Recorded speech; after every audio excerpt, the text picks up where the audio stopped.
Hello everyone, I'm Yvonne, a children's librarian here at the Manchester City Library, and welcome to our winter STEAM-powered stories.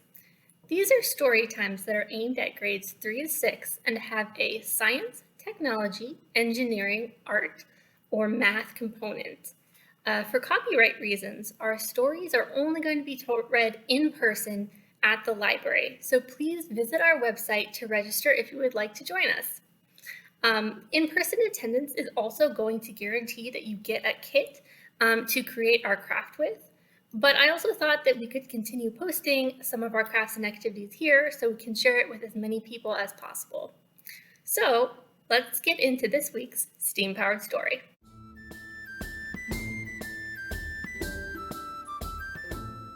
Hi guys, welcome to this week's STEAM-powered story.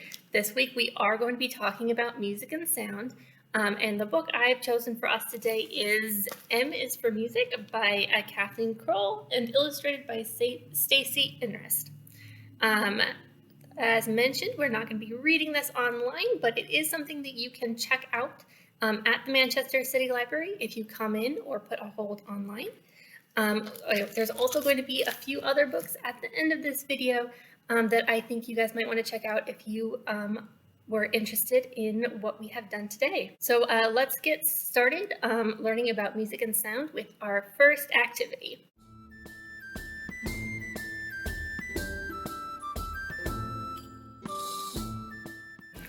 All right, so our first activity is actually pretty simple to do. What you're going to need to find is a plain wire hanger. Say it's simple to find, it can actually be a little bit difficult depending on where you are and what's in your closet. But try to find one that is just regular unpainted wire. That's going to work the best. We're also going to need 2 pieces of string. And then we're going to need something that we can hit the wire with. Something like a spoon will work. I'm going to use this pair of scissors, which I am going to be careful with. So first off, if we take our hanger and we strike it with our implement, you can hear that it doesn't actually make much sound. So what we're going to do next is we're going to tie our pieces of string to the wire hanger. Once we have got our hanger tied with our string, I'm going to go ahead and hit the hanger again. And I can definitely tell that it's a little bit louder. I don't know if you can hear that, but hopefully if you have your own hanger, you'll be able to tell that it does actually sound a little bit louder. But this activity is called the silent bell. So what we're actually going to do is take the extra string and kind of wind it around your pointer fingers. And sometimes this is actually a little bit easier with 2 people. So if you have a friend or a family member who can help you out, now's the time to get them involved. So take your fingers that are wrapped in your string and kind of press them to your ears. Don't put your fingers in your ears because that can be dangerous. But like there's this little flap here, and just sort of press that closed like you're plugging your ears. All right, and then the person who does not have the hanger with the strings next to their ears, take your implement and hit the hanger and then see what the person hears. If you are by yourself, like me, we can go ahead and hit it against a table or something else that is stationary, and we'll try and get the same effect.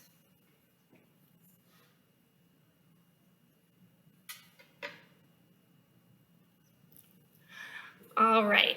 Now what you should have heard was kind of like a chime or a gong, which sounds a lot deeper and really a lot prettier than what you get if you just hit the hanger while it's hanging in your hands.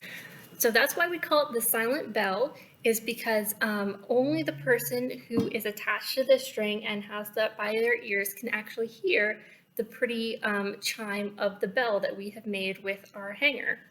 And the reason for that is actually really interesting. It actually has to do with how sound is transmitted to our ears.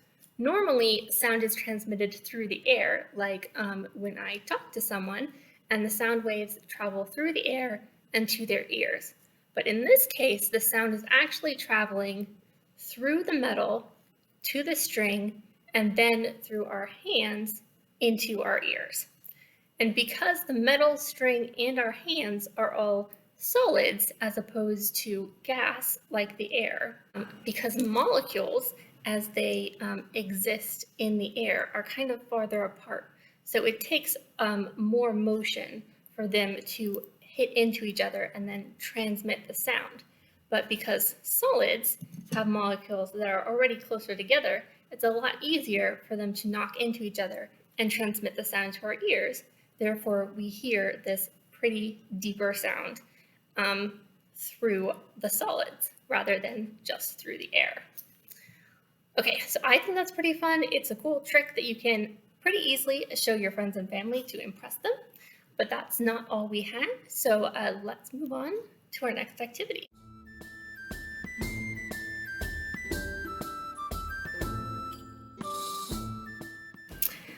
All right, everyone. So this activity is called Seeing Sound, and I have our materials here as well as some tape. So what we're going to start out with is our large bowl, and we're going to go ahead and cover it with our cling film. All right, and for this, we are going to want the cling film to be stretched pretty taut and flat. So if the cling film isn't going to do that by itself, this is when you can use your tape or like a really big rubber band if you have it to just keep everything down. Okay, so we've got our saran wrap stretched pretty good over our bowl and secured. What we're going to do next is we're going to take our salt and we are going to pour a little bit onto the surface of our bowl, or the saran wrap across our bowl. Now you don't have to use salt. You can use other like small granular particles like sugar or maybe even rice. I just like using salt because if it does fall onto the floor, then it is not going to attract any bugs or anything like that. I do also have my protective covering for my surface. It's almost always a good idea when we do experiments here to start with that, even if you don't think you're going to need it. But that's why I use salt. So I encourage you to try and find some salt first and maybe ask a grown-up if you're not sure where to find it. Okay, so I think that's enough salt. All right, next what I'm going to do is take my empty tin can. This is another thing you're probably going to want to ask an adult about or a responsible older kid because the edges of a can be sharp. So you're going to want to be careful when you are getting your can and cleaning it, anything like that. But we're going to take our tin can, which has the opening on one end, and still the closed end here. And we're going to take our wooden spoon, or in my case, our wooden stick, and we're going to hit the can while pointing it at the salt that is covering our surface. We're going to try and see if we can get the salt to move with just the sound waves, so we can actually see the sound as it affects the environment.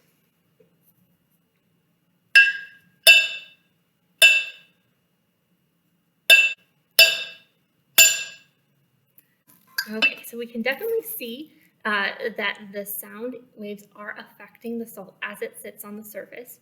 And as we learned in our first activity, that is because the sound waves pass through the molecules in the air and then actually hit what is in their way. In this case is the saran wrap and the salt on top of it.